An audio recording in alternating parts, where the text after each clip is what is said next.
Bakit natin iboboto si Pastor Apollo Kibuloy?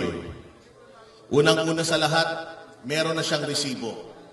Bilang isang private na tao, siya po ay mayroong Kingdom of Jesus Christ na may 7 milyong miyembro buong mundo.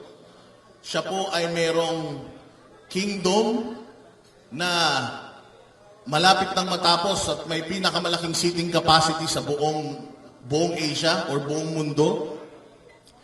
Meron po siyang Jose Maria College na 70% po ng mga estudyante dyan, kahit iba po ang relihiyon, ay scholar.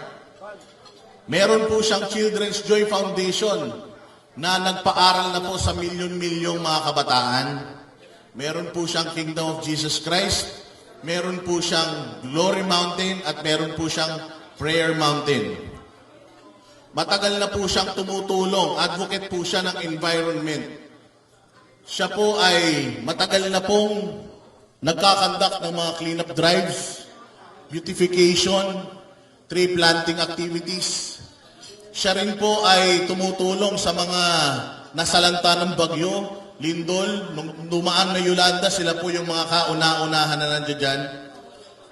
At bilang isang pribadong tao, napakalaki po ng naitulong niya sa gobyerno ni PRD laban sa insurhensya. Naubos po ang mga rebelde dahil sa kanyang mga programa, katulong ang NTF-ELCAC at syempre katulong na rin po ang Pangulong Duterte. Zero corruption po ang kanyang itinataguyod.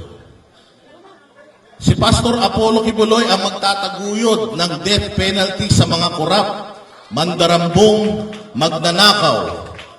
Tuluyang susugpuin ni Pastor Apollo Kibuloy ang droga at ang CPP, NPA, NDF. Magtatanggol din po siya sa mga mamamayang Pilipino. Siya po ay isang makakalikasan at itataguyod po niya ang kagandahan at kalusugan. Siya po ngayon ay nakapiit sa Pasig City Jail at habang siya po ay nakakulong dyan, siya po ay nakagawa ng 70 bills. Hindi pa man siya umuupo sa posisyon, meron na po siyang 70 batas na kung siya po ay may mananalo, ilalatag na lang po niya yung mga batas na yan. At nadadagdagan pa po yan araw-araw. Kaya sa darating na Mayo, mga kababayan, meron silang sinasabi na bagong alyansa ng Pilipinas. Papaano naman magiging bagong alyansa yung puro luma na? Yung mga dati ng mga senador na natapos na yung kanilang mga termino na wala naman nagawa sa Pilipinas, sila pa rin yung tumatakbo ngayon. Kaya nananawagan po tayo sa lahat ng mga Pilipino na iboto na po natin yung bago. Yung totoong bago. Yung totoong mga bagong mukha na talagang magtatrabaho sa bayan natin Pilipinas. Si Pastor Apollo Kibuloy po ang magsisilbing konsensya natin sa Senado.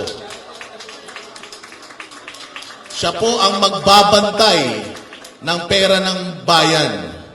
Siya rin po ang magsisilbing moral compass. At kung ayaw nyo pong ma-impeach si VP, bakit natin iboboto si Pastor Apollo Kibuloy? Dahil sa kanyang mga resibo, meron na po siyang napatunayan. Bago pa po siya mag-isip na tumakbo sa politiko, siya po ay visible na at tumutulong na sa Pilipinas.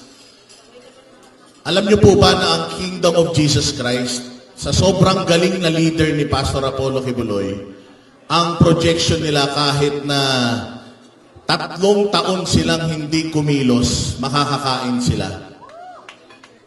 Ganon ang projection ni Pastor Apollo Kibuloy sa Kingdom of Jesus Christ. Ang Kingdom of Jesus Christ po ay isang first world country sa loob ng isang third world country.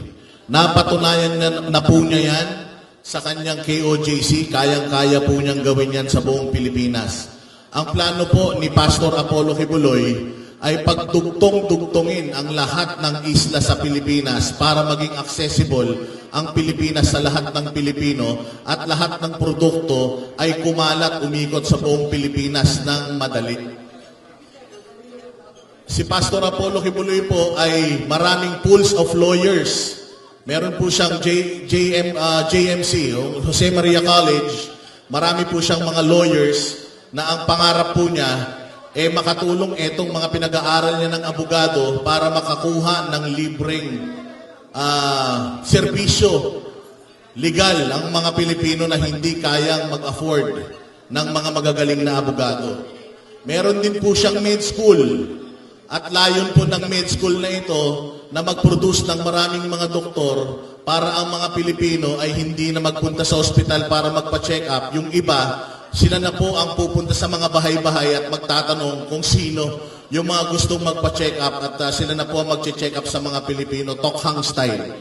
Ganyan po ang ilan sa mga plano niya. Again, 70 bills na po yung kanyang nagawa, hindi pa man siya nagsisimula magtrabaho. Sigurado tayo na magtutuloy-tuloy po yan kung bibigyan po natin siya ng pag-asa na magserbisyo para sa inyo. Noon pa po siya nagsiserbisyo hanggang ngayon. Sa kanyang, sabi nga, this is his last hurrah. Ilang taon na po si Pastor I think he's 75 years old. At gusto niya na bago man lang siya mawala sa mundong ito, lahat ng kanyang mga visions para sa Pilipinas ay matupad niya. Hindi po kailangan ni Pastor Apollo itong pagiging senador. Palagay ko mas kailangan natin. Mas kailangan natin yung mga leaders, hindi po ng mga politiko. Maraming salamat po sa inyong lahat at straight po tayo PDP laban dahil napipinto yung impeachment kay VP Sara. Kung matatalo po itong mga kandidato natin, considered as impeached na po si VP Sara at wala na po tayong VP Sara na tatakbong presidente sa 2028. Kaya kung gusto nyo magtuloy-tuloy ang serbisyo ng mga Duterte, ito na po yung unang step para doon. Iboto natin lahat straight PDP laban.